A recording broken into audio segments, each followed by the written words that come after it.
Meus queridos amigos, no Ideal Espírita, formulamos votos que o Senhor encontre abrigo em nossos corações. Um filósofo buscava, de uma maneira bastante prática, transmitir conhecimento aos seus discípulos. E ao invés de permanecer retido numa classe de aula, ele saía vagando de cidade em cidade, notando os acontecimentos, para dali extrair informações para seus discípulos. Certa feita, eles estavam chegando em uma cidade e notaram uma fazenda.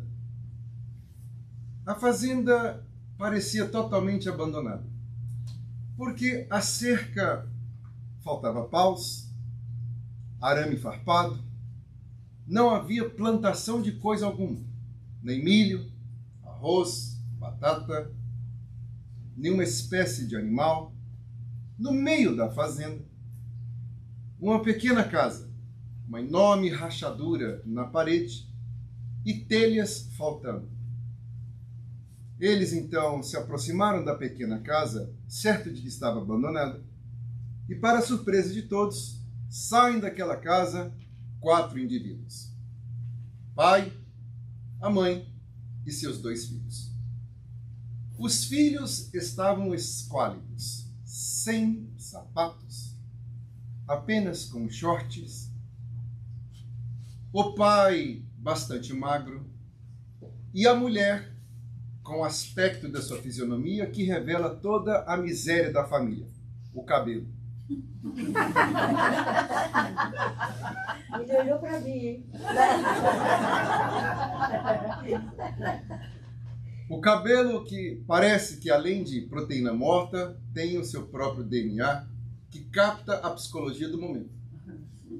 Porque ali estava retratado, naquele cabelo bagunçado, o desespero da família. Então, o filósofo olha para os discípulos, olha para a família e pergunta ao pai: como está a sua vida? E ele disse: eu detesto a minha vida. Mas por quê? Então o pai da família aponta lá longe e diz: está vendo lá aquela vaca? Aquela ilusão de ótica parecia que a vaca era um gato, de tão longe que ela estava.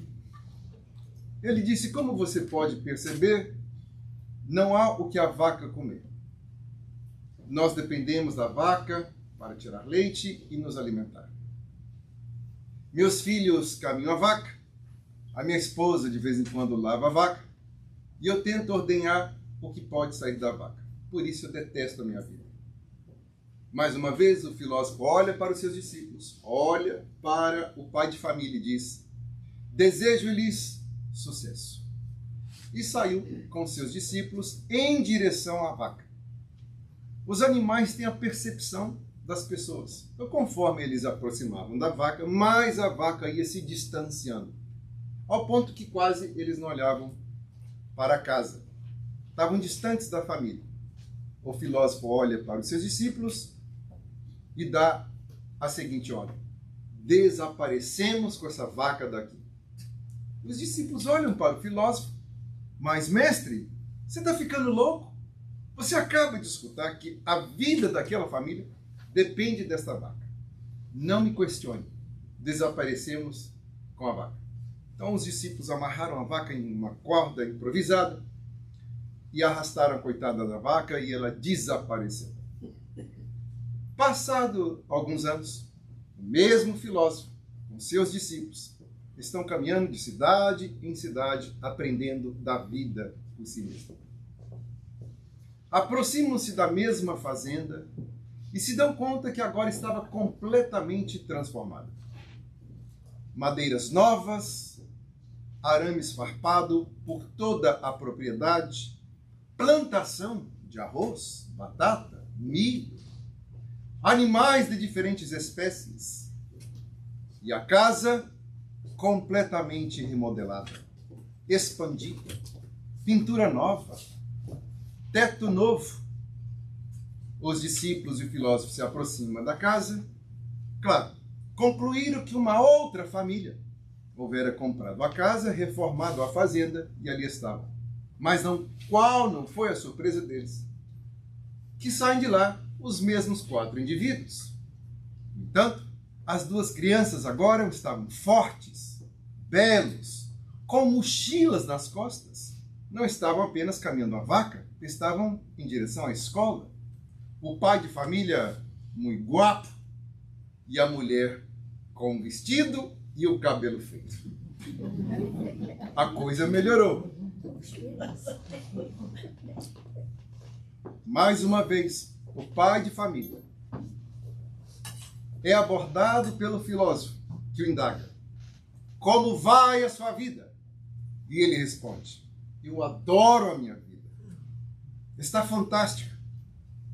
E o filósofo, pretendendo não saber o que aconteceu, pergunta: mas o que mudou? E ele explica: por alguma coincidência, a última vez que eu vi você também foi a última vez que eu vi a minha vaca. Eu tinha pouco dinheiro reservado e fui me dando conta que sem a vaca e gastando o pouco que eu tinha, de fato nós passaríamos fome. Resolvi então comprar algumas sementes e não tinha noção o quanto que a minha terra era fértil, porque em pouco tempo já estava colhendo o que havia plantado. Suficiente para alimentar. Consegui adquirir outras sementes. Já não era mais suficiente para nós, mas eu estava vendendo o que estava produzindo.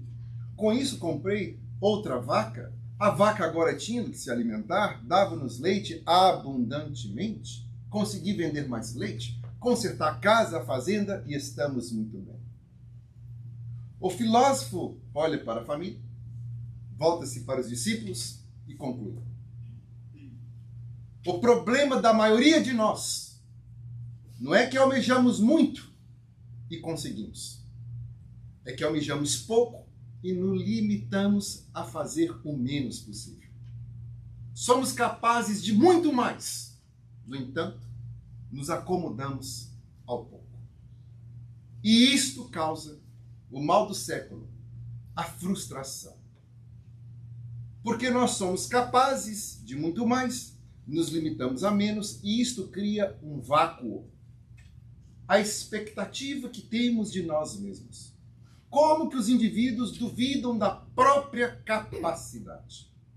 E quem duvida de si mesmo já começa qualquer tarefa perdendo. Porque se você tem na mente fixa que não consegue, de fato não logrará. Existe uma área de estudo chamado neurociência. E o que os neurocientistas aprenderam é a enorme capacidade de plasticidade que os nossos neurônios têm. Recebe o nosso comando mental. Há indivíduos que afirmam para si mesmos o quanto a sua memória é fraca. Eu não tenho memória para nome. Aonde eu vou, esqueço a minha chave. O que está afirmando? Que a mente está fraca. Apesar de ter um cérebro com a capacidade da plasticidade como qualquer outro, mas as afirmações faz com que a pessoa limite a sua capacidade. E os neurônios corresponderão a este comando mental. Quando deveríamos fazer afirmações bem diferentes para nós mesmos. Eu sou inteligente, eu sou capaz, eu tenho uma memória extraordinária. Não acontecerá nenhuma mágica. O que acontecerá é que você, diante de um desafio, tendo a crença de que é capaz, vai tentar.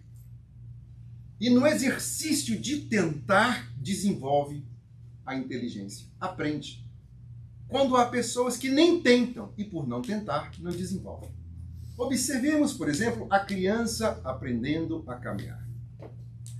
Logra na primeira tentativa? É óbvio que o não. É um processo de várias frustrações, na qual a criança sente a dor da caída, mas persiste, porque ninguém ainda convenceu a criança que não pode.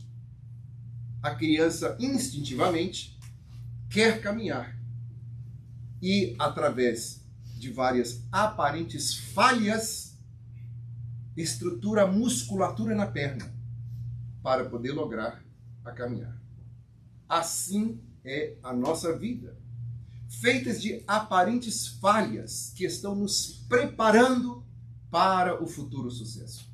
Mas se não houver a repetição da lição, jamais nos daremos a oportunidade de atingir o nosso objetivo. O nosso maior limite não são as outras pessoas, é aquilo que nós pensamos de nós mesmos. Logo, sempre afirmar, eu sou inteligente. Deixa eu escutar. 1, 2, 3. Eu sou inteligente. Falaram com convicção. Raramente isso acontece. Eu sou capaz. Não adianta falar 20 vezes que não é capaz e uma vez que é capaz, não vai funcionar. Pela proporção, nós vamos acreditar naquilo que falemos para nós mesmos, repetidamente. Aqueles que duvidarem da proposta, não escute-nos nós, escute Jesus Cristo. Vós sois deuses. O que isto quer dizer?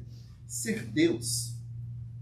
Deus, essa entidade que nós não temos a mínima ideia do que é, mas temos alguma noção, derivada da primeira pergunta de O Livro dos Espíritos, é a causa primária de todas as coisas, a suprema inteligência do universo, é o Criador em plano maior. Nós somos criadores em plano menor. Criamos a nossa vida, modificamos a matéria-prima, somos criadores, manipuladores da nossa própria existência. A dúvida que temos de nós mesmos causa a nossa frustração. Quantos indivíduos, chegando na terceira idade, olham para a existência e ficam frustrados com eles mesmos, porque não realizaram o que desejavam. Muita gente com medo de tentar. E digo a vocês que, conversando com pessoas da terceira idade sobre vários assuntos, eu trabalhei durante 4 anos numa agência de intervenção paliativa. São pessoas que já estão em fase terminal da doença. Então a máscara cai, porque não há mais necessidade de apresentar-se com esse verniz social, e são autênticos em seu falar. E quantos se arrependam de não ter tentado o que gostariam de fazer? A frustração de ter tentado e não dado certo é bem menor do que a frustração de não ter tentado. Importantíssimo conscientizarmos deste conceito. Você quer olhar para trás e dizer, que pena, poxa, não deu certo, mas eu tentei. Do que olhar, por que eu não fiz? As oportunidades aí estão para aproveitarmos. Mas o que esperamos vai demilitar as nossas possibilidades. Daí, crer em você mesmo. É a primeira expectativa. Nós desejamos o melhor e devemos esperar o melhor de nós mesmos. Só que os nossos desejos, eles estão dentro de um contexto. O contexto social. Então, eu acabo de apresentar o primeiro ponto. Expectativa de nós mesmos e as frustrações que temos de nós mesmos. Agora vamos para o exterior. Expectativa que nós temos dos outros. Veja só. O que nós desejamos é o melhor. Os amigos, por exemplo. Desejamos amigos honestos, sinceros, consistentes. É o que desejamos. As pessoas, por acaso, afirmam um contrato com você de apresentar-lhe sempre essas virtudes? Óbvio que não. Então, se nós criamos estas expectativas, nós iremos nos frustrar. É garantido. Quantas pessoas nos buscam para dizer, eu tive desilusão com fulano de tal? A própria afirmação já explica o que aconteceu. Se eu tive uma desilusão, significa que eu me iludi. O budismo apareceu aproximadamente 3.500 anos antes de Jesus Cristo. E Buda já afirmava que uma das fontes do sofrimento é a ilusão. A ilusão é uma imagem que criamos fantástica de alguma coisa, não realista. Ora, se criamos esta imagem, chegará o momento que teremos que abandonar aquela imagem. É a desilusão. O prefixo des, ausência, sair. Logo, nós vamos desejar que o amigo seja honesto, consistente, presente. É o que desejamos. Agora, nós podemos ser esta pessoa para as outras? É óbvio que não. Tem como garantir isso? Podemos até querer, mas às vezes temos forças maiores que nos impedem que estejamos presentes na hora que o amigo deseja. Então não há como garantir. Logo, eu não vou criar esta expectativa sobre os meus amigos, para que eu não me venha frustrar com estes mesmos amigos. Porque quando criamos as expectativas, é bem provável que nos tornamos pessoas solitárias. É impossível achar amigos perfeitos, porque nós não estamos em um mundo de pessoas perfeitas. Segundo a filosofia espírita, nós estamos em um mundo em evolução. Tudo em a natureza se encontra sob a lei do progresso. E esse mundo não se encontra no estágio mais perfeito, tampouco no mais atrasado. Um estágio intermediário, chamado de planeta de provas e expiações. Provas para que servem? Para poder solidificar o conhecimento. Durante a escola, nós temos os professores que nos administram no final do mês a prova. Quando nós não entendemos o objetivo da prova, ficamos contra o professor. Malvado! Está querendo tirar minha noite de sono, essa ansiedade, eu não suporto prova. Qual que é o objetivo da prova? Aprendemos durante 30 dias o aspecto teórico daquele conhecimento e no final do mês temos que solidificar o conhecimento na nossa mente. Como aferir, avaliar se o aluno de fato aprendeu? A prova. Sem a prova, está ainda teórico. Nós estamos reencarnados passando por uma provação. A provação da honestidade, a provação da humildade, a provação da simplicidade, a provação da caridade. São provações.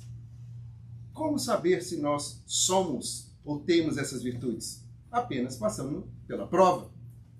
Você pode afirmar ser uma pessoa honesta? Depende da prova pela qual você já passou. Trabalhou num banco? Por acaso alguém depositou uma grande quantia de espécie em sua mão? E caso você tirasse parte daquela quantia, ninguém ia ficar sabendo? Passou por essa prova. Então, como avaliar se somos honestos ou não? Porque, segundo Jesus, aquele que me é fiel no pouco, ser-me-á no muito. Então, às vezes, passamos por pequeninas provas de honestidade. Vamos no supermercado, a pessoa deixa de registrar um chiclete. E fazemos de conta que não percebemos. Bom, falhamos na prova da honestidade.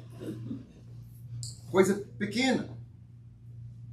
Vamos no Home Depot e o cidadão esquece de registrar a brocha. Compramos 5 latas de tinta. Antes, comprava esses 5 latas de tinta por $200. Né? Hoje está quase $1.000. A inflação está aí. Está aí o resultado do fecha-fecha. A economia a gente vê depois. Estamos vendo a economia. Estamos sofrendo, sim ou não? Sim. E que sim fraquinho. Vocês estão bem aqui. Lá em New Jersey está tudo mais caro. Aqui tudo. também. Aqui também. Não, estão bem. Pelo esse sim fraquinho. Hein? Não, aqui também. A inflação está boa aqui, sim ou não? Não. Entrava-se antes com $100 no supermercado, comprava-se algo, né? Hoje em dia é só pagando a portaria do supermercado para entrar lá dentro. Consequências. E são conversas que as pessoas caem nesses pontos. Ser bom não é ser bobo. Então, são provações pelas quais nós temos que passar. Então, o amigo está passando por provas como nós. Não temos como garantir estas virtudes. Por que nós temos que adquirir virtudes? Para poder ter outras sensações. Esse é o objetivo. Não é que Deus está olhando do mais alto, né? Aquele velho conceito antropomórfico, Deus é um senhor de barbas brancas na nuvem, anotando os nossos defeitos e virtudes para ver quem falhou ou não. Não se trata disso. É porque estas emoções que concede as virtudes faz com que nós vamos experienciar outras coisas. Nós temos a audição, a visão, o tato, o paladar, que nos faz entrar em contato com o mundo exterior. O Livro dos Espíritos, que é um repositório de conhecimento que estamos ainda muito aquém de compreendermos em sua plenitude, nos fala que nós temos sentidos que ainda nos faltam para entendermos muitas coisas no universo. Principalmente, sentir a presença de Deus. Tem pessoas que afirmam, eu escuto a música e sinto a presença de Deus. Eu estou vendo a paisagem, como a bela palestra, a oração do nosso querido Márcio. Deus, muito obrigado por nos criar esse mundo maravilhoso. Mas a sensação, sentirmos Deus, nos falta ainda sentido para isso. Então, a aquisição destas virtudes que nos vai conceder a sensação de Deus. Capitão? Nesse sentido, estamos todos em provas para adquirir essas virtudes. Já que estamos em prova, nem todo mundo tem a resistência de passar no teste na primeira vez, na segunda vez, na terceira vez. Compreendendo deste contexto, nós adquiriremos tolerância. O que é tolerância? É a compreensão que o outro está aprendendo. Não é aplaudir o erro, não é incentivar o equivocado. O que está errado. É não ficar contra, que é diferente. Porque nós compreendemos que é difícil para o outro, porque nós sabemos o quanto é difícil para nós mesmos. Não estamos anuindo com o mal, sendo conivente com o equívoco. O que está errado. É a compreensão de que é muito difícil para mim, deve ser muito difícil para o outro. Logo, se eu tenho desejo que meu amigo seja a melhor pessoa, eu não vou criar a expectativa que ele seja a melhor pessoa. E por quê? Porque eu não consigo ser ainda a melhor versão de mim mesmo. Então, quando o amigo faz algo que nós não esperávamos, ficamos tristes, lamentamos, mas não surpresos. Mas não desiludidos. Ah, eu já esperava. Nós não estamos torcendo para a pessoa errar. Nós conhecemos o comportamento humano e não criamos nenhuma ilusão com aquilo. Olha o quanto que facilitaria a nossa vida se tivéssemos a visão das pessoas desse ponto de vista da tolerância. Vou tratar de um assunto aqui que em San Diego eu sei que vocês não têm. Frustração dentro de casa. San Diego é santo. Está aí a palavra san, né? De santo. É o santo Diego. Né? Frustração com o marido, frustração com a esposa, frustração com os filhos.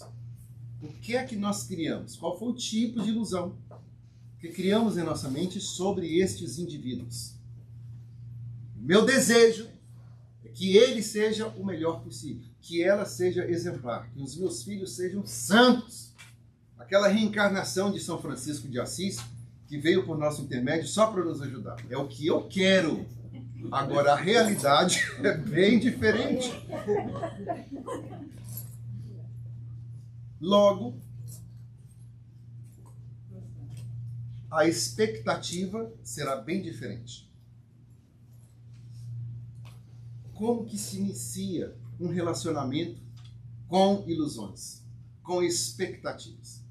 Ele coloca a máscara da perfeição, muda a voz, fica gentil, puxa a cadeira, abre a porta do carro, traz flores, faz poesia. E a boba tá achando que vai ser sempre assim.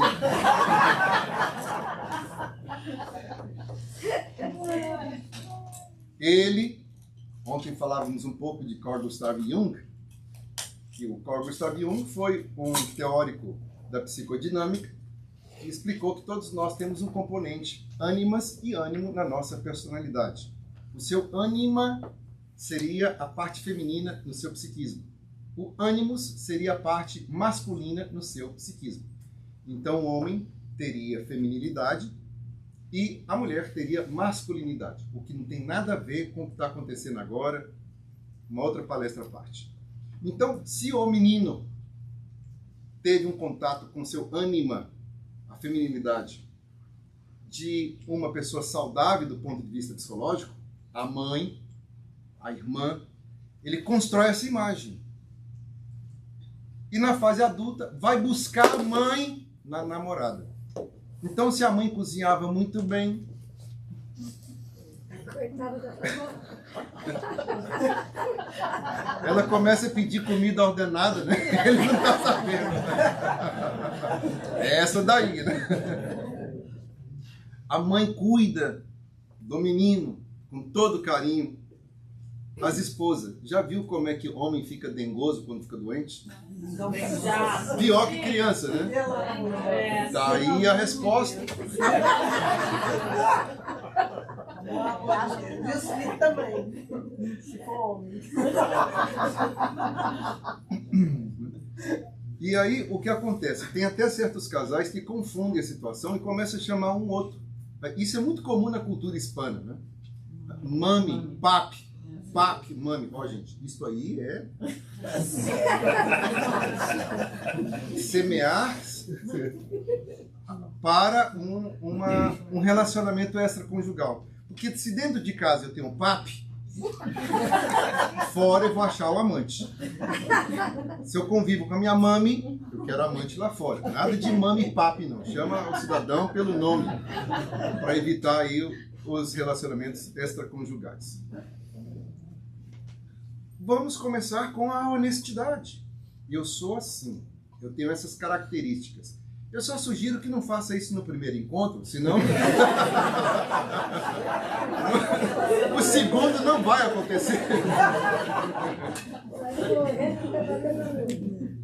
E aí observar que todos nós possuímos qualidades e possuímos imperfeições. Ou características que não são naturalmente imperfeições, mas que são contrárias àquilo que a pessoa espera. Que a outra pessoa rotula de imperfeição. Mas não há como nós crescermos com as pessoas absolutamente iguais. A diversidade é uma lei da natureza. E nós só crescemos com a diversidade. Observemos os dedos da mão.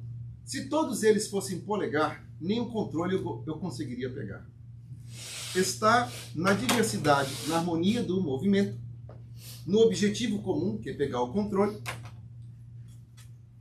a função dessa diversidade. Assim, no microcosmo, no macrocosmo, se olhássemos para o microcosmo, nas estruturas intramoleculares, os átomos, por exemplo, prótons, elétrons e nêutrons. Se todos fossem elétrons, não existiria o universo. Assim, no macrocosmo, olhamos planetas, estrelas, galáxias. Se tudo fosse lua, não existiria o universo. É a diversidade trabalhando em conjunto. Não é essa falsa diversidade que estão pregando aí. É a diversidade dos corpos, mas todo mundo tem que pensar igual. Isso não é diversidade. É diversidade em todos os sentidos. O que acontece? Se seu esposo fosse exatamente como você, se a esposa fosse exatamente um reflexo de quem você é, não há aprendizagem, não há crescimento. E nós estamos juntos para o crescimento.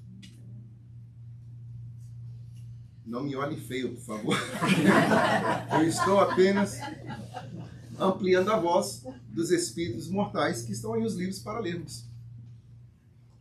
Trabalhando em conjunto, vamos crescendo. É por isso que na fase do namoro passamos pelo período de estar apaixonado.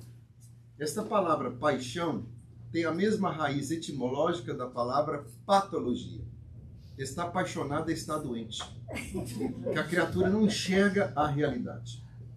Então, o que fazemos para evitarmos os desgostos, as desilusões, as frustrações, sermos honestos. Quem somos, o que queremos, quantos indivíduos, para poder atender o capricho do outro, deixa de ser quem gostaria de ser.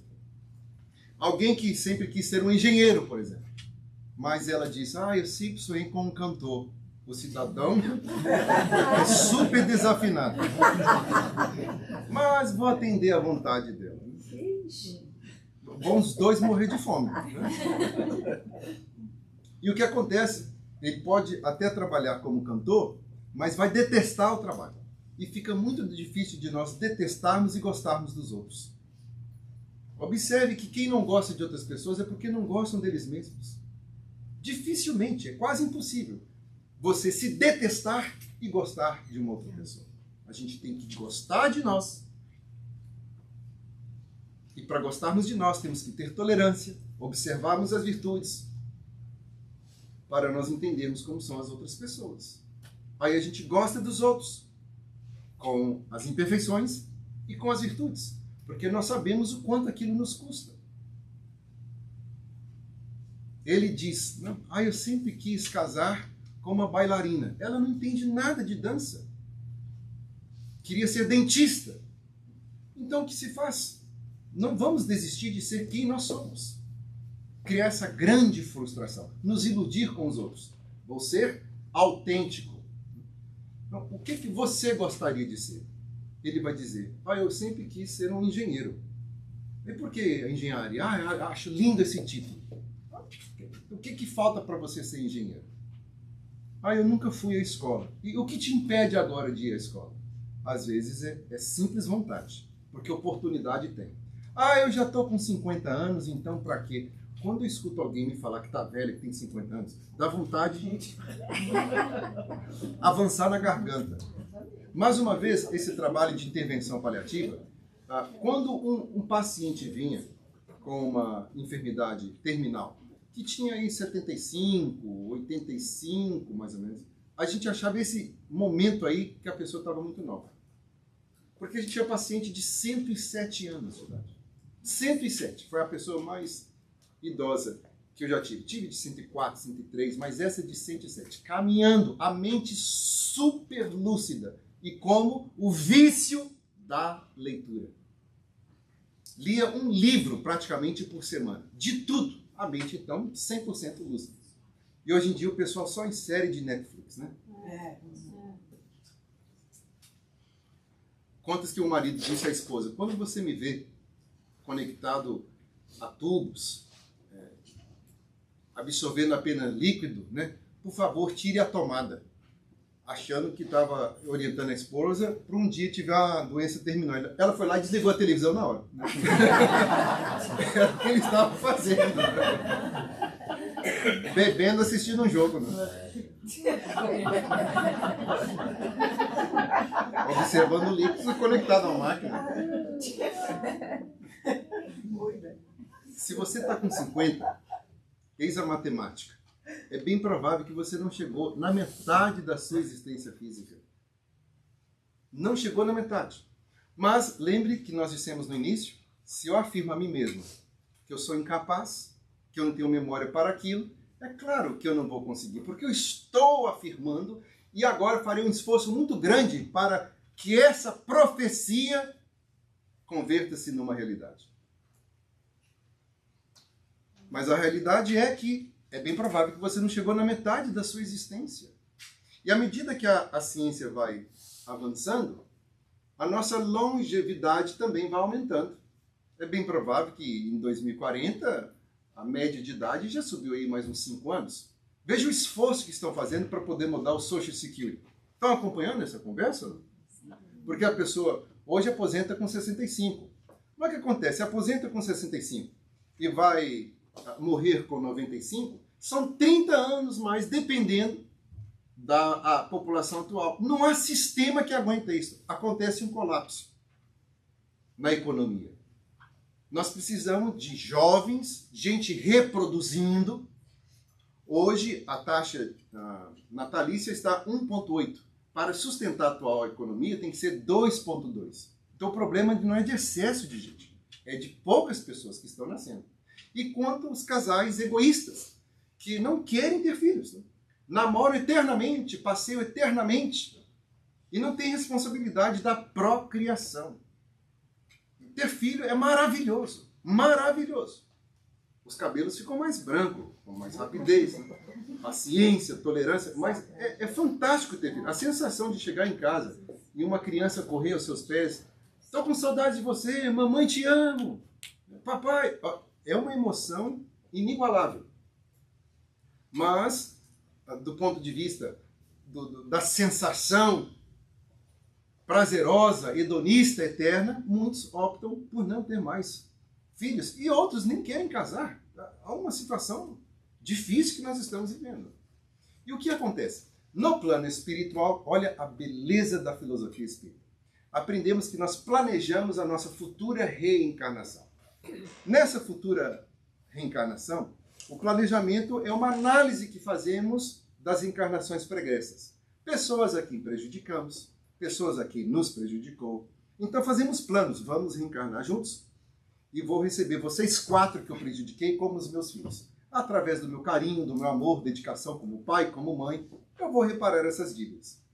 E mergulhamos. Pai e mãe, nos conhecemos na adolescência, nos casamos.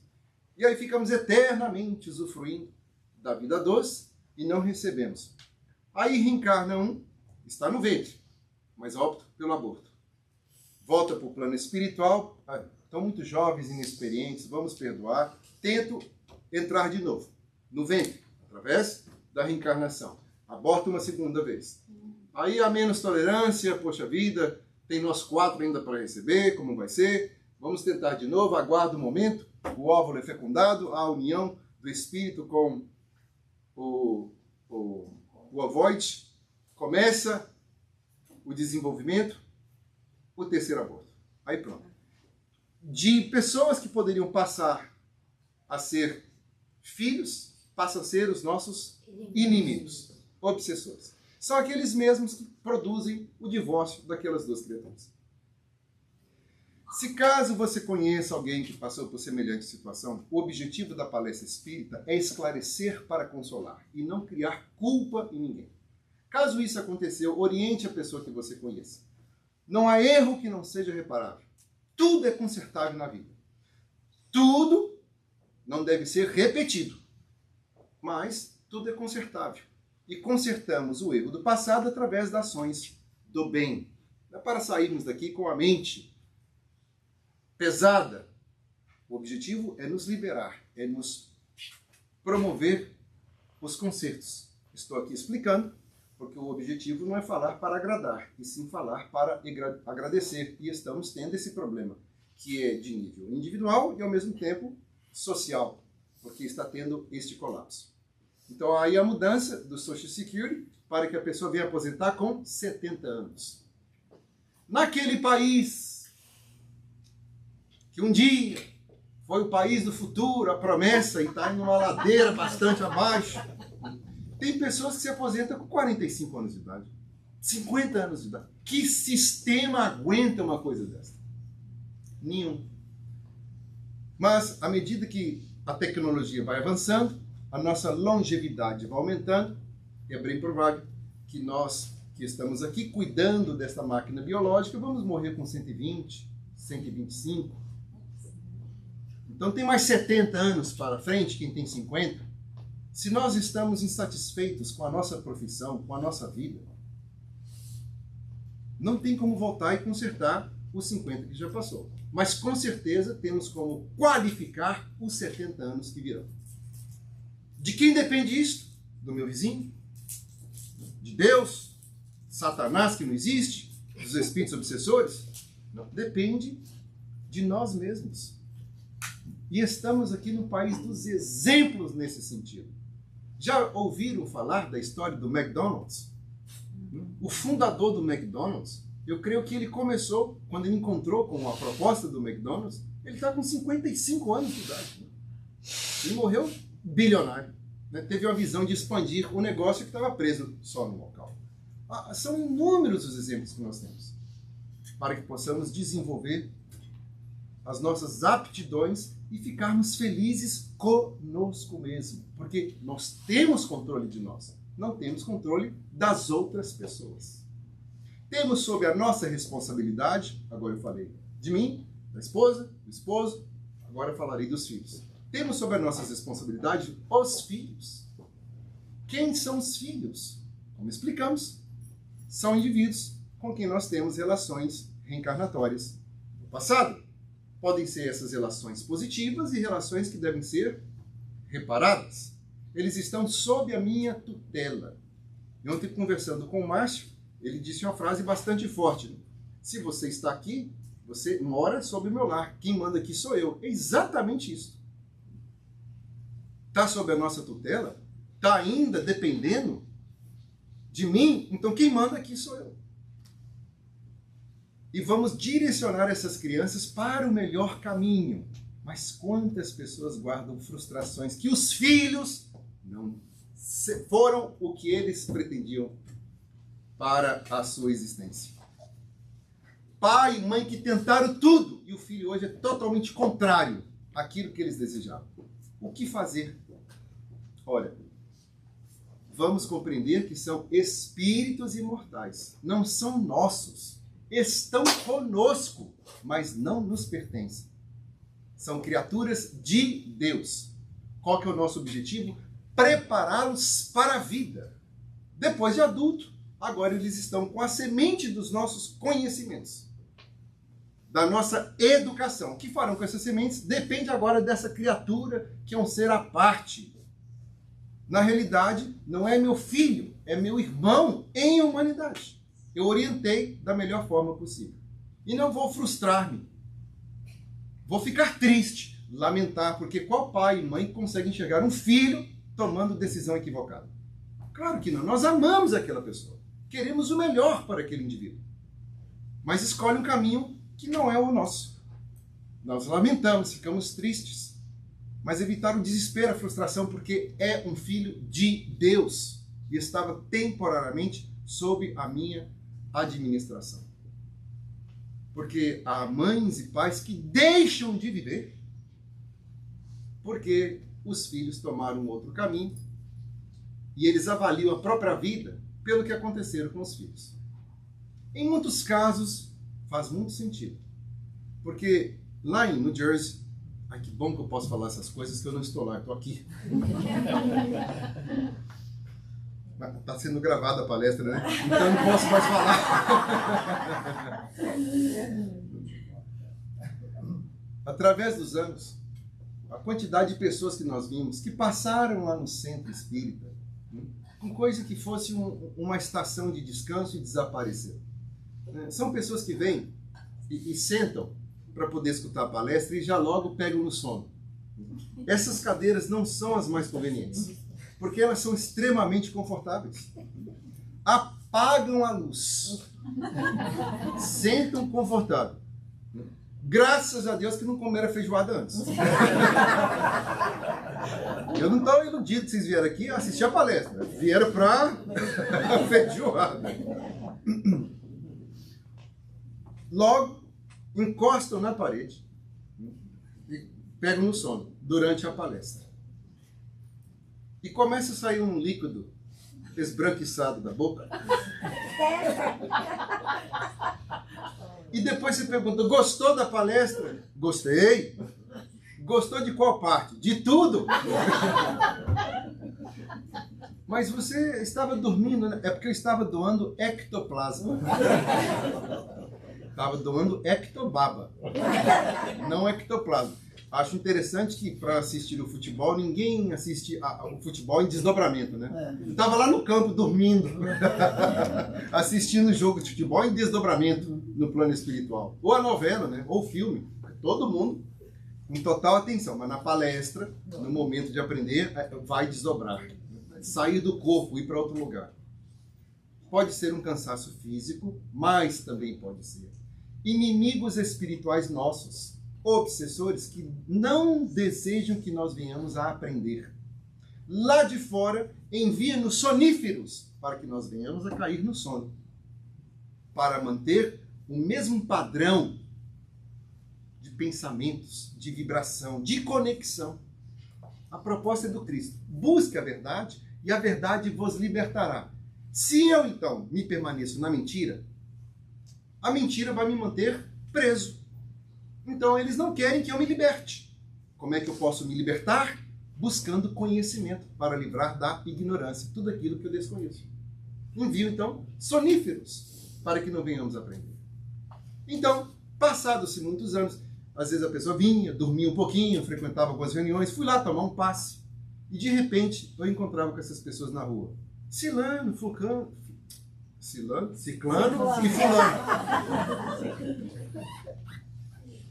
Tanto tempo não aparece, o que aconteceu? Trabalhando. Pois não tem um momento de descanso, vou trabalhando. E ficam os dois, de fato, trabalhando. Para poder ter um sustento material, uma casa. Nada de errado. Nós temos dentro de nós a ambição que é muito saudável. É natural. O que eu quero dizer com natural? Vem da natureza. Você olha um cachorro, o cachorro ele busca a posição mais confortável para dormir. Quem tem cachorro dentro de casa? Por acaso o cachorro dorme nos degraus da escada? Não. O cachorro dorme sobre uma pedra? Não. Ele busca a posição mais confortável. É o seu instinto. O instinto de buscar o conforto. Nós temos ambição para buscarmos o conforto. Se não tivéssemos a ambição, até hoje estaríamos morando nas cavernas, nas árvores. Transformamos o mundo por causa da ambição, a necessidade de buscar o conforto. Muito natural, então, trabalhar para querer ter coisas. Mas chega um ponto que a pessoa deixa de ter para as coisas ter estas pessoas. Aí que é prejudicial. Então, só trabalho. E não há casal que aguenta esse trabalho. A fricção vai derretendo a tolerância, a máscara. E começa a surgir os relacionamentos extraconjugais. Eu estou explicando, eu não estou justificando nada. Ainda está errado. E aí o que acontece?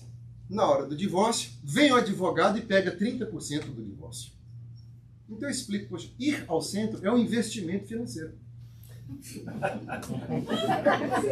Eu não vou tratar de questão moral. Se fosse o suficiente, eu falo o que dói no bolso. Vir ao centro é um investimento financeiro, porque você vai permanecer casado, não vai precisar de pagar advogado. Child alimony.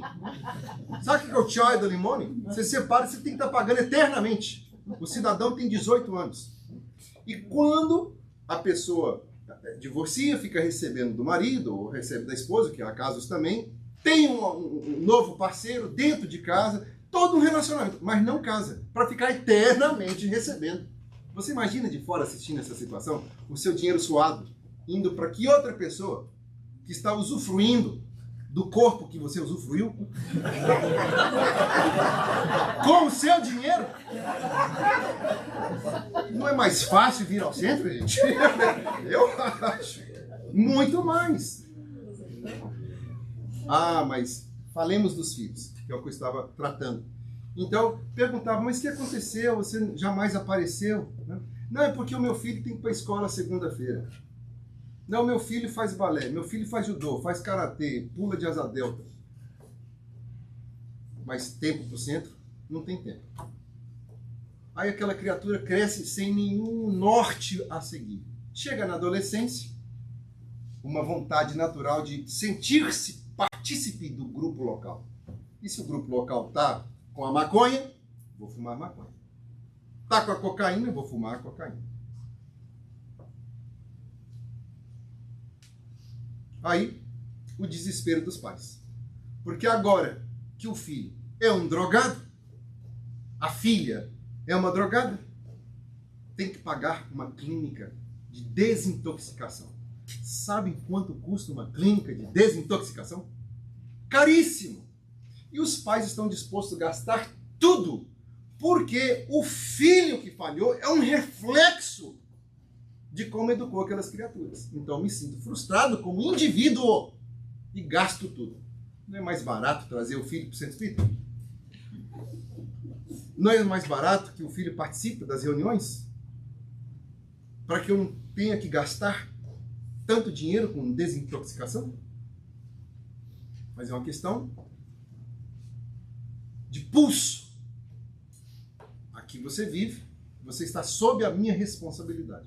Depois de sair daqui, o que você vai fazer da sua existência, ou está torcendo, vibrando, mas já está fora das minhas mãos. É porque é um adulto, é um filho de Deus, estava temporariamente comigo. Então está aí a explicação da frustração que temos com os filhos. Frustração comigo, frustração com esposa, frustração com amigos, frustração com filhos. É frustração suficiente para um domingo só? Ou continuemos com mais frustração? Frustração com a vida. O que é que nós desejamos da vida? Tranquila, paz, rede de sombra fresca, água de coco. Esse é o conceito que as pessoas têm da vida.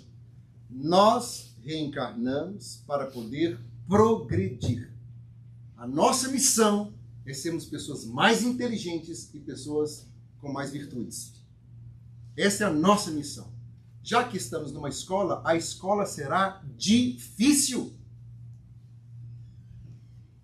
O aluno que cria a expectativa que a escola vai ser fácil, não vai se preparar para as provas e vai falhar nas provas. Se estamos numa escola, sabendo que nós teremos provas, nós nos prepararemos para estas provas. O que estamos fazendo nesta palestra?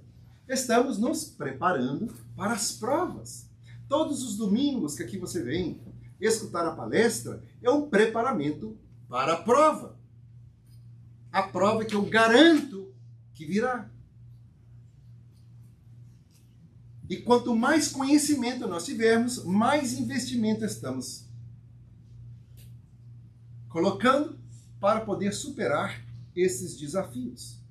Eu sou apaixonadíssimo pelo Espiritismo, porque me deu tudo o que eu considero de real valor. E conto a vocês rapidamente, porque a história é muito longa, que o meu segundo filho, esse que eu achava que ia ser São Francisco de Assis, mas veio a ser quase que um Hitler. Ele já passou da fase do Hitler. Ele começou reencarnando com um câncer no rim. A história é muito longa, vou encurtá-la, mas quando soubemos o diagnóstico, ele ainda estava no ventre da minha atual esposa. Atual, porque eu não fui casado múltiplas vezes. É porque nesta reencarnação ela é minha atual esposa. Enfatizando que nós estamos temporariamente com os indivíduos. As pessoas não são nossas. Porque essa expectativa de que o outro é meu é muito prejudicial. Abri aqui um parêntese rapidinho. Todos assistiram o filme Nosso Lar? Sim. O filme Nosso Lar, o André Luiz, ele recebe várias negações para ver a família dele. Ele quer ver a filha, quer ver os filhos, quer ver a esposa. E eles não permitem. Parece pessoas malvadas, né? Poxa, é uma vontade autêntica. Ver os filhos, ver a esposa, por que não? E eles dizem, não, você não vai vê-los. Mas o que eu posso fazer para merecer vê-los? Trabalhar. A lei do universo é trabalho, meritocracia. Essa conversa mole no ouvido de que todo mundo tem que receber igual, isso é conversa para bobo dormir, para boi dormir. Porque no universo a lei é de meritocracia. Tem que trabalhar para poder merecer. Quem trabalha muito aqui na Terra, ganha. Quem não trabalha, vive na preguiça, não deveria ganhar, mas ganha. É um incentivo à preguiça. Um incentivo à preguiça. No plano espiritual, quem trabalhou muito na Terra é muito bem recebido no plano espiritual. É um sistema capitalista. Quem não trabalhou vai para onde? Umbral. Todo mundo lá é tratado igual? Não, todo mundo é segundo as suas obras. Jesus Cristo, a maior autoridade, já pisou no planeta Terra. Então, ele tem que trabalhar para merecer aquela visita. E trabalha muitos anos. Aquele até esquece, a ansiedade de ver a família passa, de tanto que ele se dedica ao trabalho. Certa feita, então ele recebe, olha, foi dada a você a permissão de ver a sua família. Uau, consegui. Quando ele volta para ver a família, a esposa estava deitada do lado do Ricardão. Qual foi a reação que ele teve? Nossa. Ele ficou enraivecido. Quando ele sentiu aquela emoção fortíssima, o diretor foi brilhante para retratar o que aconteceu no livro, que é uma história verídica. Na hora ele se viu num umbral de novo. Quem assiste entende, e ele teve aquela introspecção, compreendeu. São as minhas emoções que me levam para certos locais. O céu, ou inferno, não é um local geográfico, é um estado emocional. Eu trabalhei 12 anos em uma cadeia. Tinha gente que ali estava no céu. Por quê? Porque estava a ponto de cometer uma overdose.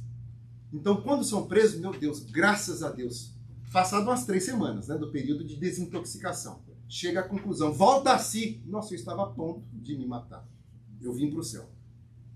E outros que saíram para se divertir no final de semana e atropelaram alguém embriagado. Eu sou severo nas minhas colocações porque eu vi o desastre. Eu não quero ninguém chutando a vida por causa de um passeio, bebendo com amigos. Ninguém sai para beber afirmando, eu vou matar alguém hoje à noite. Mas estamos criando as condições para que aquilo aconteça no momento que bebemos e depois vamos dirigir. Vão passear e cometem o maior erro da vida. Porque é no mínimo 6 anos de cadeia. Então, é um estado emocional. O André Luiz, então, vê a esposa com outro. Já estava casada novamente. O Ricardão estava passando mal, estava doente. Mesmo assim, ele tem aquela emoção muito forte e se vê num umbral de novo. Ele vai se acalmando, porque ele entende, meu Deus, eu sentindo isso, olha o que eu estou fazendo comigo. Seria aí a abertura de todo um seminário sobre o perdão. Toda vez que guardamos ressentimento de alguém, nós estamos nos colocando num umbral customizado da raiva. Os outros que nos ofenderam não merecem nosso espaço mental e emocional para a gente ficar vivendo o nosso inferno customizado. Perdoar é nos liberar deste inferno. Não é aprovar que os outros fizeram. Vão continuar fazendo coisa errada. Mas eu vou tirar-me do inferno que eu me coloquei por esse ressentimento. Você não merece tanta importância sobre mim. Compreenderam numa síntese o que é o perdão? Então André Luiz volta, entendendo isso, e agora ele vai fluidificar a água do Ricardão. Ele bebe a água durante a madrugada e acorda bom e fala para a esposa, nossa, eu tive um sonho interessante, estou me sentindo muito bem, que um anjo veio e me curou. O anjo era o ex-esposo dela.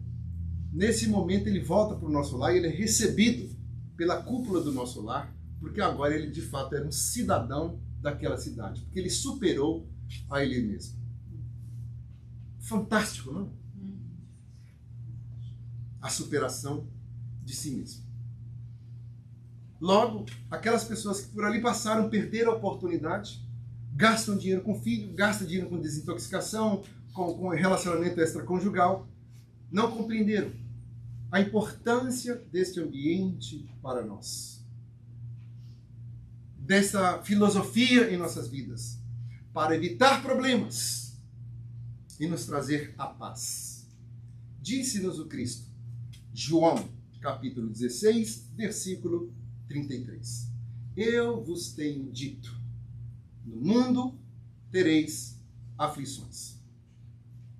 Para que tenhais paz, eu vos tenho dito, no mundo tereis aflições. Mas tende bom ânimo, eu venci o mundo. Então Cristo nos convida à paz com Jesus. O que é esta paz com Jesus? É sombra, rede, água fresca? Não. A paz do Cristo é o cumprimento do nosso dever. A paz não é algo que se assina em escritórios governamentais para que possa impô-la nas pessoas. Podemos ter paz no país, mas sem ter paz individual. Porque a nossa paz individual é fruto do cumprimento do nosso dever. Temos deveres com os nossos familiares, deveres conosco mesmo. Qual é o nosso principal dever? Progredir intelectualmente, moralmente. Qual é o nosso dever perante os outros? Dar a nossa melhor versão para os outros. Sermos uma versão, uma carta viva de Jesus Cristo àquelas criaturas com quem nós convivemos, os amigos de trabalho, as pessoas na sociedade. E isso vai nos dar paz de consciência, mesmo que o resultado não está diante dos meus olhos. Porque muita coisa que realizamos, vamos colher no futuro. Mas vamos ficar desde já pacificados. Eu cumpri com o meu dever. Quem não entende disto, está o tempo todo ansioso, frustrado com a vida, dominado pelas paixões. Quando compreendemos o Espiritismo, continuamos a ter as paixões, os defeitos. Mas agora quem está no controle somos nós. Capítulo 17 do Evangelho segundo o Espiritismo. Sede perfeitos. O verdadeiro espírita é aquele que se esforça por domar as suas más inclinações. É uma definição fantástica. Não é alguém ausente de más inclinações. É alguém que doma suas más inclinações. Então, quem não consegue domar as más inclinações está sob impulso dessas inclinações. Em ansiedades, em desesperos, em ciúmes, em orgulho, em inveja. Um verdadeiro inferno. Aliás, para concluirmos, conta-se que o céu estava abarrotado de gente. Claro que é uma anedota, não é? Porque tem pessoas novas, né? Talvez interprete como sendo uma realidade. O céu estava abarrotado, então São Pedro ficou na porta do céu selecionando quem ia entrar. E apareceu 3 indivíduos. Ele perguntou para o primeiro, o que aconteceu? Eu falei, por que você quer saber? Eu não mereço o céu? Mas não, o céu está tão cheio que agora nós estamos aqui com o critério. Somente quem teve morte muito grave é que pode entrar. Ah, então se prepare que você vai deixar eu entrar. Foi, como que você morreu? Olha, eu morri da seguinte forma. Eu tinha muita desconfiança da minha esposa. Muito ciumento. O ciumento está sempre vigiando o que o outro está fazendo. Principalmente se não está presente. Hoje em dia está difícil para o ciumento. Para o enciumado, né? Porque agora tem uns aplicativos no telefone e você sabe exatamente a localização geográfica do outro, né? Onde você está, meu amor?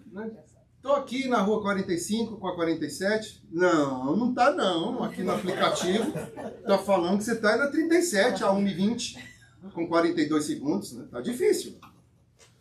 Então era desse jeito. Tão desconfiado que eu empreguei um detetive particular para vigiar a minha esposa.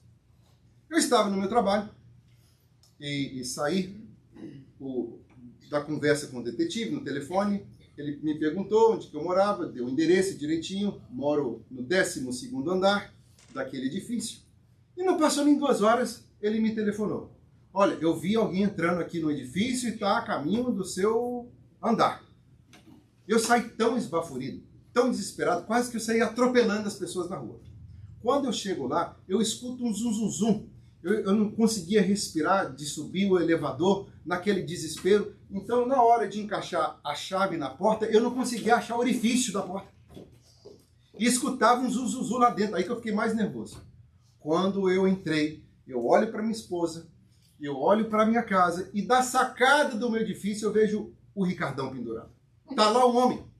Eu olho para minha esposa, olho para o homem, procuro um objeto e pego uma vassoura. Vou para a sacada do prédio, acerto a mão dele, acerto a mão dele. Ele começa a gritar, me para, me salva. Eu acerto a mão dele. Até um ponto que eu acerto com muita força e ele despenca do 12º andar. Mas eu tive tão má sorte que estava passeando um caminhão de colchão aberto. Ele caiu em cima do caminhão. Você está vendo, São Pedro, como é que eu sou má sortudo? Mas eu não fiquei satisfeito, pois eu fui lá, peguei a minha geladeira, empurrei com muita dificuldade, empurrei a geladeira e vi a geladeira cair em cima dele e matou ele. Olhei para minha esposa, fui gritar, tive um infarto, aqui estou. São Pedro falou, nossa, é uma morte sua muito morrida. Entre. E o segundo está com aquela cara perdido. O que aconteceu? Por que você precisa saber, São Pedro? Não, porque aqui só pode entrar quem teve morte muito difícil hoje. Pois bem, eu não sei te dizer se a minha morte foi difícil ou não. Só sei que eu morri. Explica o que está acontecendo nos minutos finais. Eu estava fazendo um exercício no 13º andar, ponta de chinelo. Eu estava aguardando uma entrega. Eu escutei o caminhão da UPS vindo e olhei assim de esquina para ver se era mesmo o caminhão. Escorreguei do 13º andar e consegui me segurar no 12º andar. Quando eu estava me levantando, veio um louco de lá de dentro com uma vassoura e começou a acertar na minha mão. Me ajude, por favor, me ajude. E ele me acertando na mão até que eu não consegui mais segurar. Me despenquei lá de cima. Tive a sorte de cair sobre um caminhão de travesseiro, de colchão. Pois bem, ele não ficou satisfeito, São Pedro, e foi me tacou a geladeira lá de cima. Assim eu estou aqui, morri. São Pedro falou, nossa, que morte muito morrida a sua. Pode entrar, meu filho, pode entrar. Dos 3, o mais perdido é do terceiro.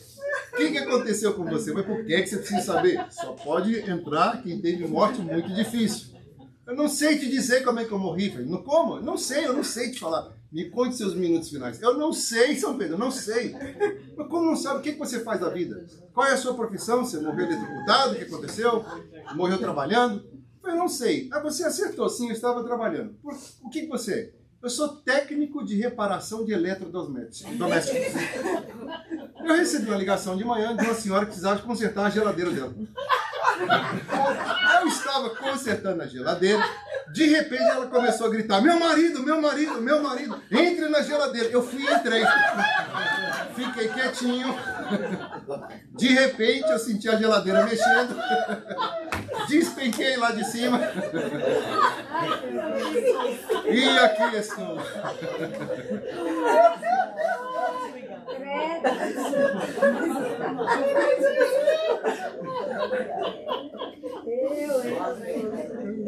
Olha o que a ansiedade faz. Olha o que o ciúme faz.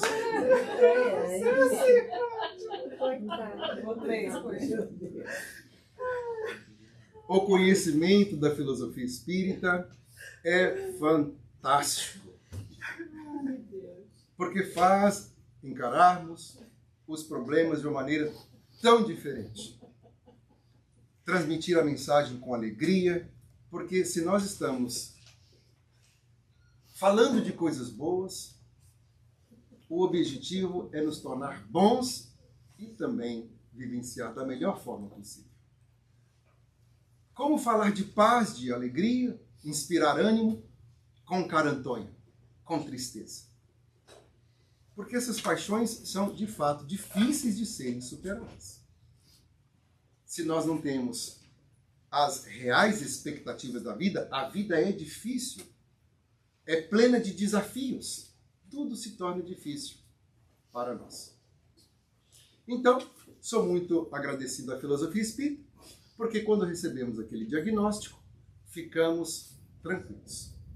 Tranquilos no sentido que só nos acontece aquilo que é melhor para nós.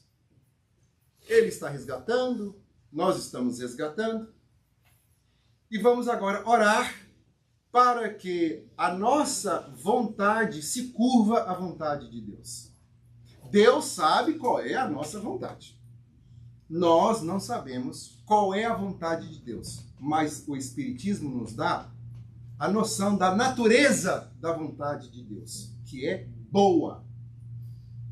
Então, isto nos acalma diante dos desafios. Passaremos exatamente por aquilo que precisamos, e não o que criamos em função do desespero, que às vezes é bem maior do que o problema original. No momento de extrair o tumor, depois de 6 semanas que ele tinha nascido, o tumor estava tão grande que houve um erro médico e a cirurgiã cortou a aorta dele. Recebemos as notícias mais pesadas como pais. Talvez ele não coma, talvez ele não caminhe, talvez. Aguardemos a vontade divina. Quando aconteceu o acidente, eu estava no telefone com a nossa amiga Tânia Schwartz, preparando o evento que aconteceria da Federação Espírita em New Jersey. E por quê? Ora, qual seria a diferença entre eu estar estressando junto com a minha família ou no telefone resolvendo assuntos necessários? O trabalho nos acalma. Já viu pessoas que estão desesperadas e largam tudo? Aí que temos que entrar no trabalho. Trabalho é saúde. Houve, naquele momento do acidente com a aorta, um cancelamento de uma outra cirurgia com um especialista em cirurgias cardiovasculares. Gente, eu não consigo costurar nem pano e imaginar alguém que sabe costurar vasos sanguíneos. Não é impressionante os especialistas, né? Somos muito gratos a Deus e a todos aqueles que se dedicaram à vida para se tornar esses excelentes profissionais. Fala da vontade de Deus, graças a Deus. Obrigado a Deus, aos profissionais, às escolas.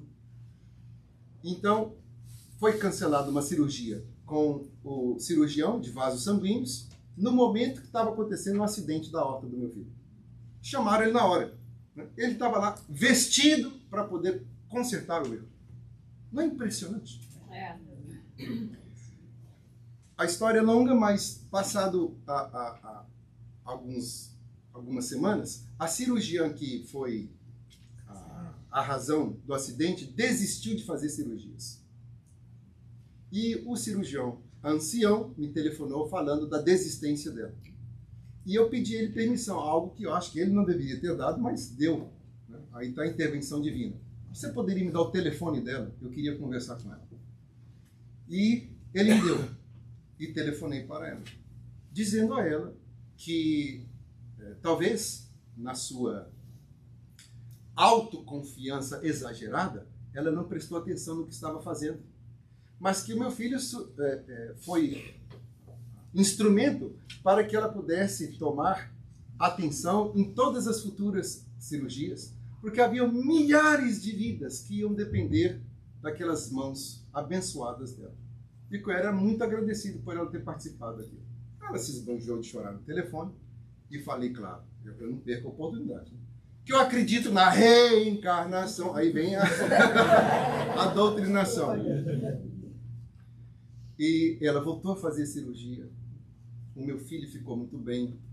Voltou o câncer durante a pandemia para o pulmão dele. Mais quimioterapia, mais cirurgia. E graças a Deus ele está com 5 anos, nos dando muito trabalho e está muito bem de saúde. Muito bem de saúde e muito feliz, nos dando muita felicidade. E eu atribuo isto ao quê? Ao Espiritismo. Por favor, meus amigos, leem, estudem, participem. Que hoje não seja uma aventura de um dia, mas um compromisso com você mesmo de aprender. Eu não estou fazendo favor a ninguém vindo aqui. É um investimento na minha felicidade. A minha alegria depende do meu esclarecimento, da filosofia de vida para me nortear. Porque se a vida com Jesus já é um desafio, sem Jesus é impossível. E assim vamos crescendo como indivíduos, construindo a nossa felicidade. É por isso que os Espíritos vêm comunicar através de nós, sintetizando essa belíssima filosofia em poesias. E a uma intitulada Marchemos, de Castro Alves, que é um verdadeiro hino à evolução, a mistérios peregrinos, no mistério dos destinos que nos mandam renascer. Da luz do Criador nascemos, múltiplas vidas vivemos, para a mesma luz volver. Buscamos em a humanidade as verdades da verdade, sedentos de paz e amor. E em meio aos mortos-vivos, somos míseros cativos da iniquidade e da dor. É a luta eterna e bendita em que o espírito se agita na trama da evolução.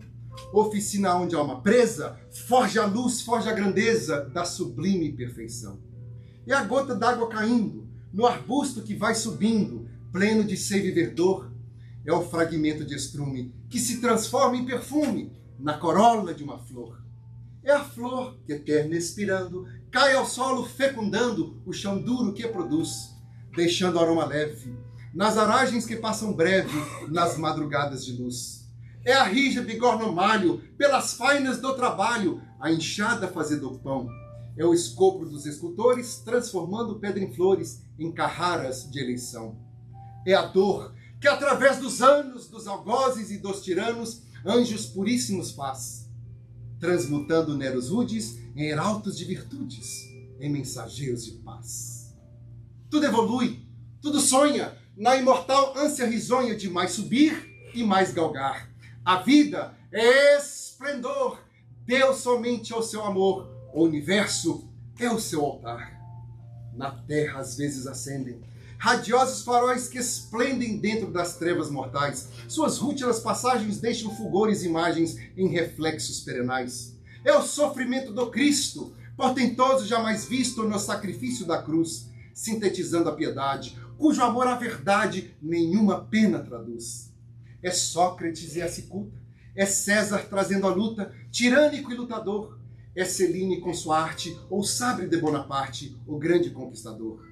É Anchieta dominando, a ensinar catequizando, o selvagem infeliz. É a lição de humildade, de extremosa caridade do pobrezinho São Francisco de Assis. Ó bendito quem ensina, quem luta, quem ilumina, quem o bem e a luz semeia. Nas fainas do evolutir terás aventuras que anseias, nas sendas do progredir. Uma eterna voz ressoa, no universo inteiro ecoa, para frente, caminhai. O amor é a luz que se alcança, tende fé, tende esperança, para o infinito marchai. E a todos vocês, um muitíssimo obrigado pela paciência de nos escutar.